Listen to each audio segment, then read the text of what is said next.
मतलब अगर मैं भी अपनी समस्या इसी जगह नारियल से बांध दूं और बजरंगबली से कह दूं तो आपको वो समस्या पता चल जाएगी। हमें नहीं पता चलेगा, उनको पता चल जाएगी। तो वो आपको बता देंगे। वो आप वहाँ जाएंगे, दरबार में गए तो वो पता चल जाए कि ये है। ये कैसे कनेक्शन बन जाता है? धीरेन्द्र शास्त्री भी यही कहते हैं कि आप नारियल बांध दीजिए और उसके बाद से हम बता देंगे। फिर उसको ट्रिक पे भी कह दिया जाता है कि ये एक रैंडम ट्रिक है, ये तमाम चीज़ें कह देते हैं लोग। लेकिन ये तरीका कैसे, ये कैसे पता चल जाता है? ये वही प्रक्रिया है जो बागेश्वर धाम में भी लोग इसी तरह नारियल बांधते हैं जिस तरह से आप महाराज जी के पास बांधते हैं। तो ये पूरी उसी तरह की देखिए नारियल लगे हुए हैं और ये हनुमान जी का मंदिर है। ये इसमें क्या कहते हैं लोग कि आपको पता चल जाता है? इससे ये प्रक्रिया क्या होती है, मुझे समझाने की कोशिश करें। ये क्रियाएं हैं, देखिए ये कोई हम अपने लिए नहीं बनवाते कि आप बांध दीजिए हमें वहाँ पता चल जाएगा। जो पता चलना है प्रभु की कृपा से पता चल जाता है। जो आज आप इंटरव्यू ले रहे हैं इस पर भी उन्हीं का कहना है, उन्हीं का करना है। अच्छा, देखिए मतलब हमारा इंटरव्यू भी भगवान ने पूर्व निर्धारित किया है। आजकल उत्तर प्रदेश का प्रतापगढ़ चर्चा का विषय बना हुआ है। कारण है श्री राम हर्षा महाराज जी।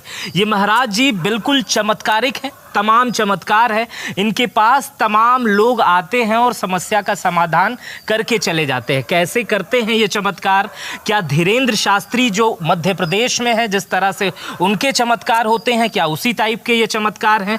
उसी टाइप, लेकिन कुछ कुछ मिलता जुलता। लोग ऐसा कह रहे हैं कि एक प्रतापगढ़ में भी धीरेन्द्र शास्त्री है। उम्र देख के मत जाइएगा, मुझे लगता है कि महाराज जी आपकी उम्र 16-17 साल होगी, 18 साल होगी। हाँ, इतनी ही उम्र है। उम्र देख के मत जाइएगा, भीड़ रहती है। और मध्य प्रदेश में जिस तरह से लोग नारियल बांध के अपनी बाधाओं को या अपनी व्यथा को हनुमान जी के सामने रखते हैं और धीरेन्द्र शास्त्री कागज पर लिख देते हैं, ठीक उसी तरह राम हर्षा महाराज जी भी करते हैं। मंगल और शनिवार को इनके वहाँ इसी टाइप की प्रतापगढ़ की भीड़ आती है। दूर दूर से लोग आते हैं। कल जब मैं आया तो मध्य प्रदेश से कुछ लोग आए हुए थे। मुझे कल का समय नहीं मिल पाया, हालांकि हम आए, आज भी थोड़ा हमें समय देर से मिला है।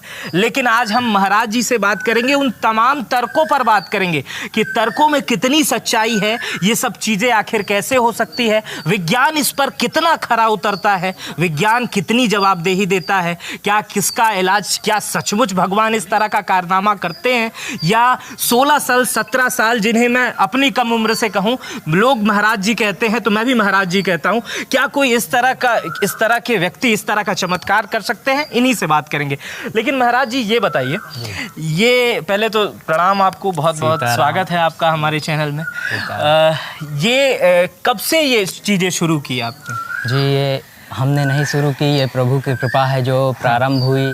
उन्होंने हमें इस कार्य के लिए श्रेष्ठ समझा, उचित समझा, जो उन्होंने हमें स्थान दिया है। प्रभु की कृपा की वजह से 5 फरवरी से दरबार प्रारंभ हुआ था। प्रभु की कृपा 2 साल से, या कहें कि बहुत साल पहले से हुई। अब कब से हुई, कब उनकी महिमा प्रारंभ हो गई, हमें नहीं पता था। उसके बाद जब वो अपने रूप में दिखने, प्रारूप उनका दिखने लगा, वो कार्य करने लगे, लोगों का कल्याण होने लगा यहाँ से, तब उसके पहले से हमें पता चला, प्रभु ने आदेश दिया, अनुमति दी कि ये कार्य इस प्रकार होना चाहिए। और वो कार्य उनके माध्यम से होता था, उनकी कृपा से, और जो होता था वो सही होता था। मतलब आप ये कह रहे हैं कि आपको हनुमान जी दिखते हैं? दिखते नहीं है, रूप उनका नहीं दिखता है। हमारे पास पहले जो थी हमारी साधना, हम पहले संस्कृत विद्यालय में पढ़ते थे। यहाँ हम नहीं रहते थे, बाहर थे। तो वहीं हमारी शिक्षा होती थी पहले। उसके बाद वहाँ कुछ ऐसी घटनाएं घट गई कि वहाँ हमें छोड़ के आना पड़ गया। वहाँ का जो विद्यालय था वो बंद हो गया किसी घटना की वजह से। तो वहाँ से हम आ गए अपने गृह पे। अब यहाँ हमें शिक्षा उस प्रकार से मिल नहीं पाती थी, कोई गुरु भी नहीं उस प्रकार का था कि हमें शिक्षा दे। अब हमारी जो नित्य क्रिया थी, हम साधना, पूजा पाठ जो था संध्या हम करते थे सुबह। उसके बाद प्रभु जब हम वहाँ भी थे, वहाँ भी श्री हनुमान जी का ही पूजन अर्चन चलता रहता था। वहाँ तिरुपति बालाजी का नाम सुने, दिव्य दर्शन, तो वो भी हैं वहाँ, उनकी मूर्ति है, मंदिर भी बना है, धाम भी है। और पहला अपने भारत में और अपने आसपास कहा जाए एक तरह से तो वही है कि आसान भी है, दर्शन के लिए भी अच्छा है, और बालाजी सरकार के रूप में भी वो हैं कि दर्शन उनका मिल जाता है। लेकिन इतनी कम उम्र 17-18 साल आपकी उम्र है, इतने लोग भीड़ लगाए रहते हैं, कैसे चमत्कार कर लेते हैं? कहाँ से आती हैं इतनी शक्तियाँ? कह रहे हैं भगवान से भी बातचीत नहीं होती है। धीरेन्द्र शास्त्री तो कहते हैं भगवान जी उनको खुद आके बताते हैं। बात के लिए हम नहीं कर रहे, आप दिखने की बात बोले, हम उस पे कहीं दिखते नहीं है।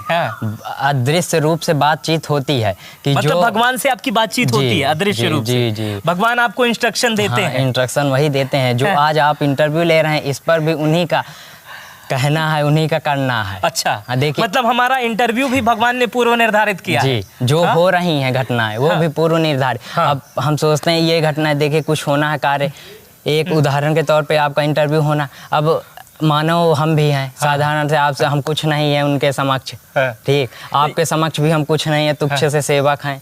तो तुच्छ से नहीं है, आपके पास इतनी भीड़ है, हमारे पास कोई नहीं है, ये तुच्छ से नहीं है। धीरेन्द्र शास्त्री भी यही कहते हैं। धीरेन्द्र शास्त्री से आपकी मुलाकात है या उनको आप जानते हैं? देखिए सत्य मुलाकात तो हुई है, लेकिन एक माध्यम से हुई थी, मतलब एकदम सत्य, मतलब मिलन नहीं हुआ है उस प्रकार से। लेकिन आप भी वही काम कर रहे हैं जो वो काम करते हैं। जी देखिए, वो जो अपने हिसाब से करते हैं कार्य, जिस स्तर पे वो कर रहे हैं उच्च है, वो श्रेष्ठ है, कोई गलत तो करते नहीं है। बालाजी सरकार की कृपा है, बागेश्वर धाम है वहाँ।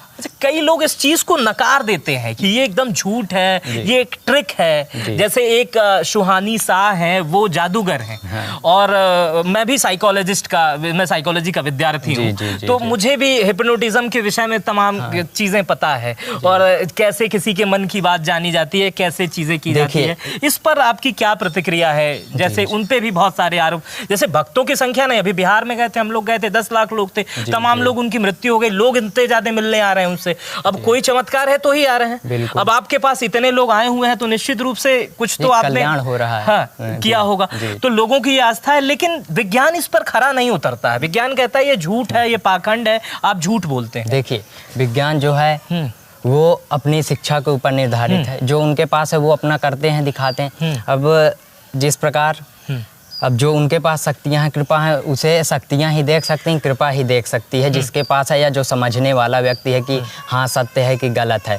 अब जिस प्रकार आप हमसे श्रेष्ठ हैं, हम आपसे तुच्छ हैं। अरे ऐसा ना कहें। कोई है तो वो अपने आप को श्रेष्ठ ही दिखाता है। बहुत कम इंसान ऐसे होंगे जो अपने आप को तुच्छ समझें, या उनकी आप बेइज्जती कर दें तो वो खड़े होकर सुनते ही रहें, ऐसा कोई नहीं होगा शायद।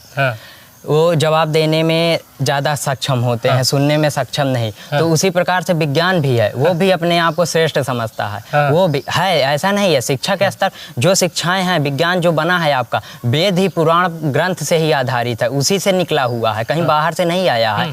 क्योंकि पहले भी देखिए जो गिनतियाँ आ चुकी हैं, जो शब्द आ चुके हैं, वो आपके वेद पुराण में 1000 सालों पहले से हैं। आप वेद पुराण पढ़िए, देखिए। अभी हमारी शिक्षा तो बहुत तुच्छ है, हम अभी कुछ नहीं, अध्यात्म के रूप में हम अभी बहुत पीछे हैं, आपसे भी शायद पीछे होंगे। हमें वो ज्ञान उतना नहीं है कि आपके बराबर हो। इसीलिए अभी आध्यात्मिक हम लेकिन जो जानकारियां है उतनी ही दे सकते हैं जितना हमें। इतनी भीड़ कहाँ से आ गई आपके पास? कैसे लोगों का कैसे हो गया, कैसे इलाज हो जाता है या बातचीत हो जाती है?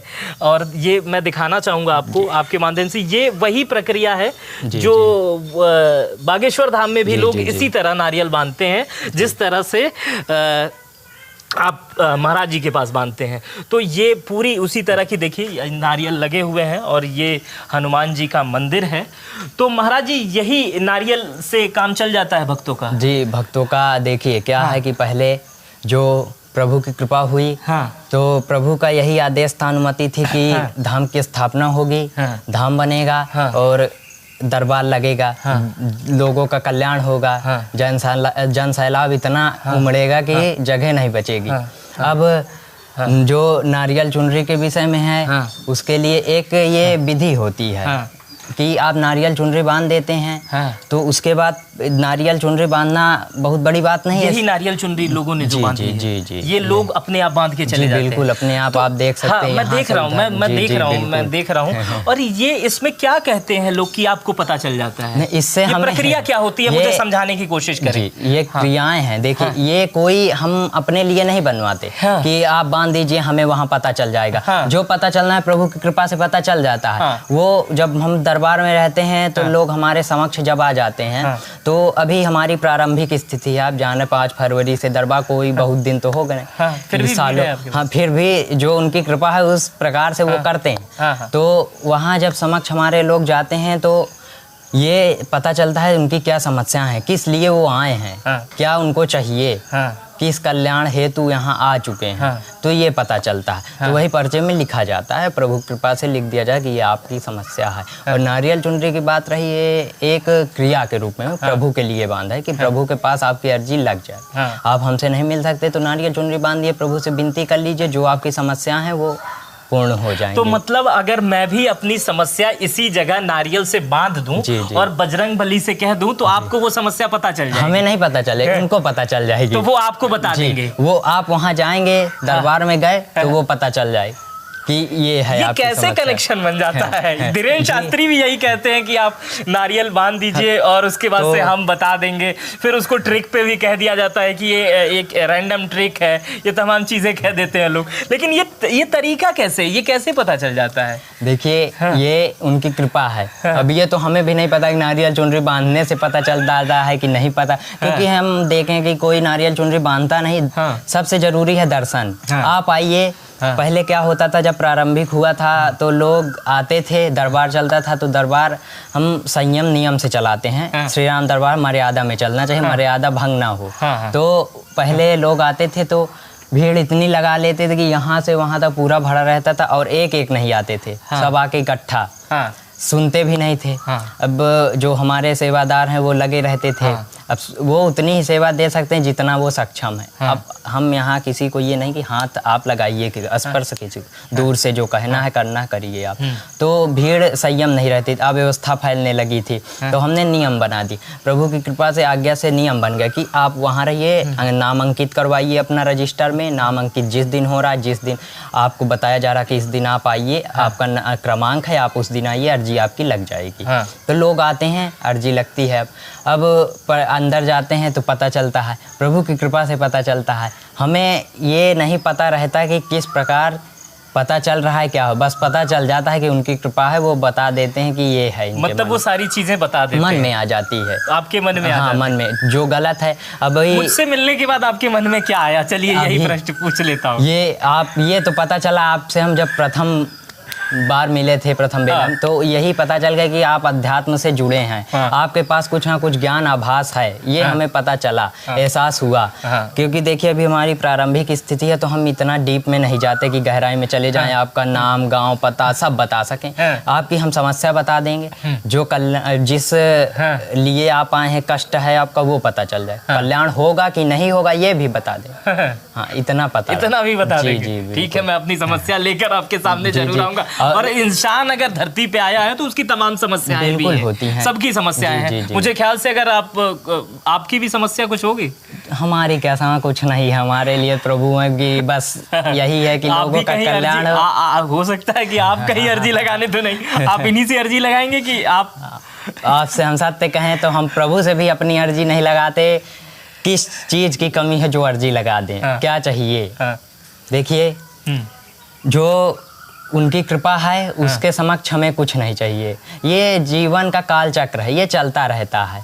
ये आवागमन इसका लगा रहेगा, इसको कोई रोक नहीं सकता। माया जो होती, माया को कोई रोक नहीं सकता। ये सृष्टि के जो आधुनिक आ गए हैं, इस वजह से देश आगे भी बढ़ रहा है, संस्कृति में पीछे जा रहा है। तो यही है कि दरबार जो लग रहा है ठीक है, हमारे लिए उत्तम है कि लोगों का कल्याण हो रहा है, जग का कल्याण, मानव आ रहे हैं उनका कल्याण। लेकिन सबसे ये है कि हमारा ये मानना है कि संस्कृति हमारी बढ़ती रहे, लोग जो भूलते जा रहे हैं वो भूलें ना। अच्छा। अब उसके लिए जो क्रियाएं होंगी, प्रभु की कृपा से प्रभु का आदेश होगा, वो किया जाएगा। जो हम कर सकते हैं वो हम करते हैं।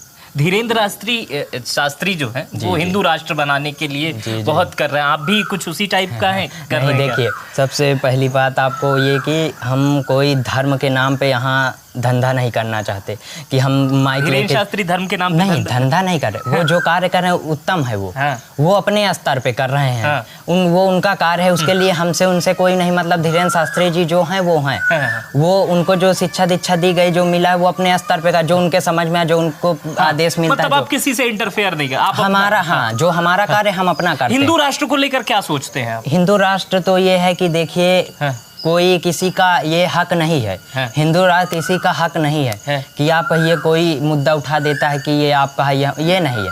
सनातन धर्म किसी के बाप की जागीर नहीं कि वो रख दे, सबका है वो। जो जुड़ना चाहता जुड़े, जो नहीं जुड़ना चाहता ना जुड़े। कोई कह रहा है कि आइए आप, चाहे मुस्लिम हो, सिख हो, ईसाई हो, ब्राह्मण हो, क्षत्रिय हो, शूद्र हो, अपने अपने स्तर पे अपना अपना जो कार्य कर रहे हैं जिस प्रकार है वो करें। कोई उनको ये है कि आप हमारे धर्म में इंटरफेयर कर दिए, अगर आ गए, दखल अंदाजी हुई तो आप अगर नीचा दिखा दिए तब वो बर्दाश्त के बाहर। आप अगर गलत किए कि हमारा सनातन धर्म ऐसा है, इसमें ढोंग होता है, ये भगवान नहीं होते, श्री राम कौन है, तो उसके लिए हम खड़े हैं, उसके लिए हम सक्षम होंगे। लेकिन ये कहिए धर्म के लिए हम माइक लेके चिल्लाएं कि अरे आ जाइए आप, हम धर्म बदल के आपको अपने धर्म में, ये सब नहीं। जो जिस धर्म में सही, वो अगर चाहता अपनी इच्छा से आ रहा तो आइए, हम आपको अपना। अभी हम है ब्राह्मण है, हम शूद्र अपना लें, शूद्रता करने लगें तो कोई हमें ब्राह्मण कहेगा? इंसान कर्म से जाना जाता है, नाम से नहीं जाना जाता कि आप मुँह से बोलिए हम सनातन है, सनातन है, तो कोई ये नहीं, मुंह से कहने से नहीं। कर्म करिए आप उस प्रकार का आप कर। देखिए धीरेन्द्र शास्त्री जी जो कर रहे हैं वो अच्छा कर्म है, जो उनके हम कर्मों से प्रभावित हैं, उच्च स्तर पे है, करें, अच्छी बात है। लेकिन वो अपने माध्यम से अपनी जो उनकी शिक्षा दीक्षा है गुरु रूप में दी गई है उनको, वो उस स्तर पर कर रहे हैं। जो हमारी हम अपने स्तर पे कर रहे हैं, हमें उनसे कोई वो नहीं, वो अपना करें, हम अपने से मतलब है, हमारा कोई उनसे लेन देन ना मतलब। हिंदुस्तान साधु संतों का देश है और चमत्कार यहाँ पग पग पे होते हैं, और वैसा ही चमत्कार प्रतापगढ़ पे हो रहा है। प्रतापगढ़ में ये देखिए लोगों की भीड़ है, यहाँ पर लोग आते हैं और महाराज जी हमारे साथ हैं, श्री राम जी, और यहाँ पर ही बैठकर यहाँ नारियल लोग बांधते हैं और यहीं पर बैठकर महाराज जी अपनी समस्याओं का समाधान करते हैं।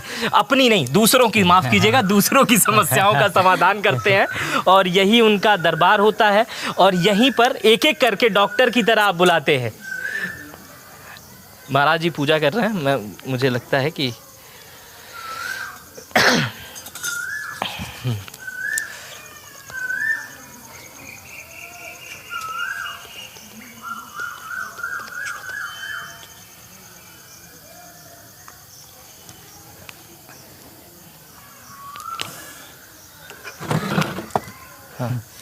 एक एक करके डॉक्टर की तरह आप यहीं पे बुलाते हैं लोगों को। जी चलिए, आपके समक्ष बैठने का मुझे अवसर प्राप्त हुआ, इसके लिए शुक्रिया। इतने देर हम लोग खड़े होकर बात कर रहे थे। महाराज जी, हम लोग समाप्ति की तरफ हैं इंटरव्यू के। आपका आपने समय दिया, इसके लिए शुक्रिया। लेकिन आपका धन्यवाद, आप पधारे धाम में। क्या लक्ष्य है इन सारी चीज़ों के पीछे? लक्ष्य के साथ इंटरव्यू की समाप्ति करेंगे। लक्ष्य क्या है आपका? सबसे बड़ी बात यह है कि एक लक्ष्य से पहले एक सवाल, आप माफ कीजिएगा आपको काट रहा हूं। धीरेन्द्र शास्त्री जी को जब हमने देखा था शुरुआती समयों में, हम लोग चूंकि ग्राउंड पे स्टोरी किए थे शुरुआती समयों में, तो उनका जो एम्पायर था, जो उनका आबा काबा था, वो बहुत कम था, बहुत मतलब साधारण तरीके से।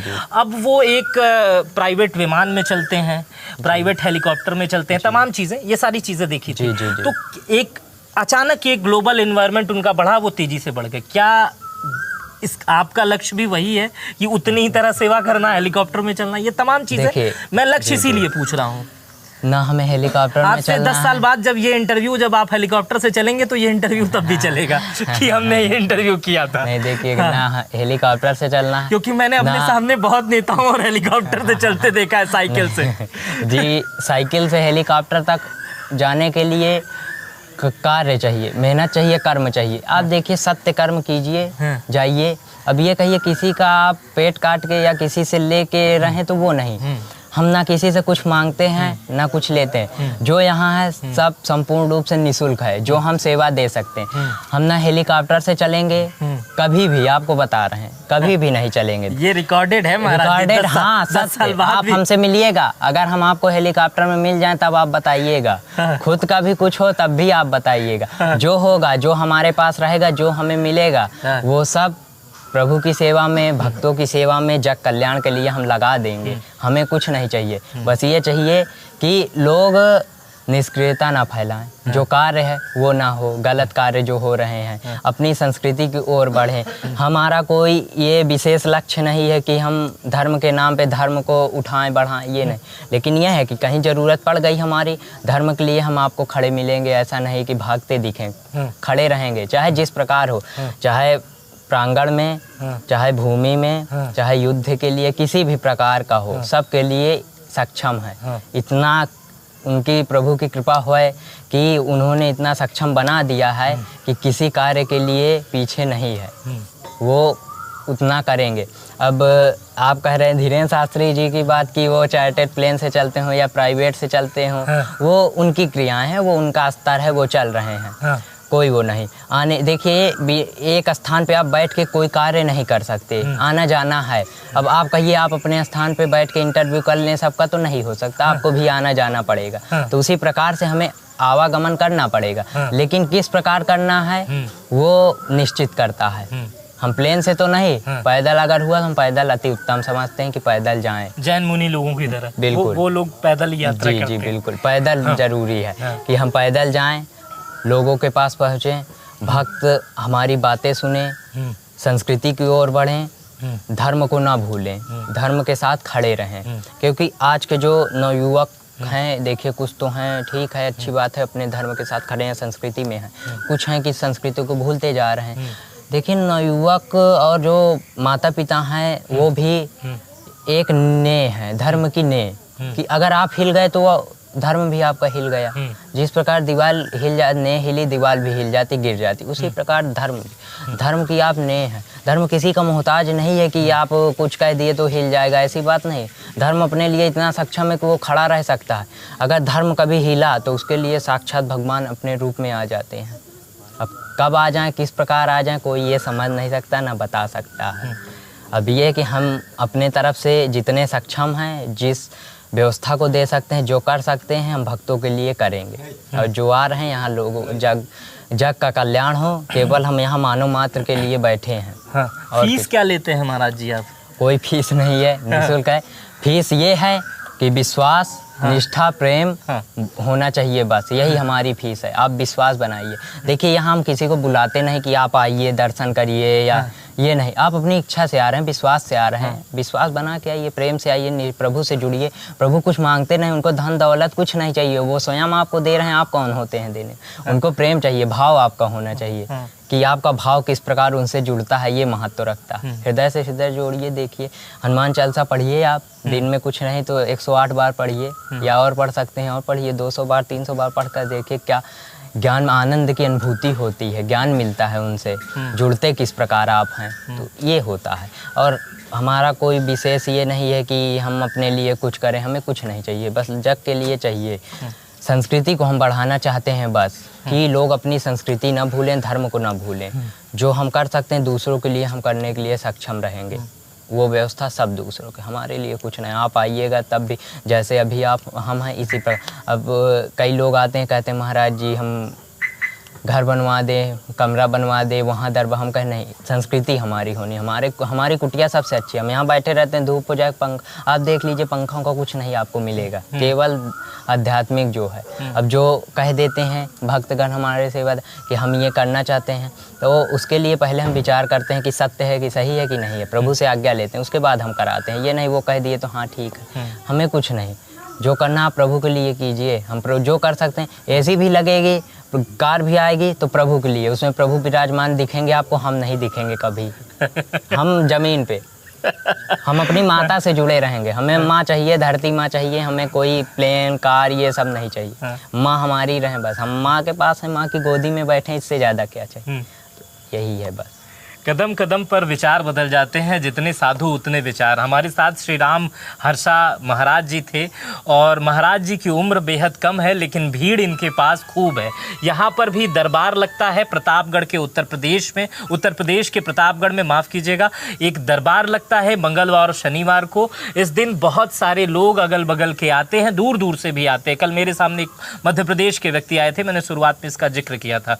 और महाराज जी उनके जो कष्ट होते हैं, तमाम व्याधाएं होती हैं, उनका निवारण करते हैं। और पर्ची लिखकर बता देते हैं कि आपके पास क्या समस्या है और कैसे होगा। फिलहाल प्रतापगढ़ आइए कभी तो महाराज जी से मुलाकात करिए, और आपकी राय इसके लिए क्या है, हमारे कमेंट बॉक्स खुले हैं, उसमें अपनी राय जरूर दीजिएगा। अपना बेहद ख्याल रखिएगा। बहुत बहुत शुक्रिया। सीताराम।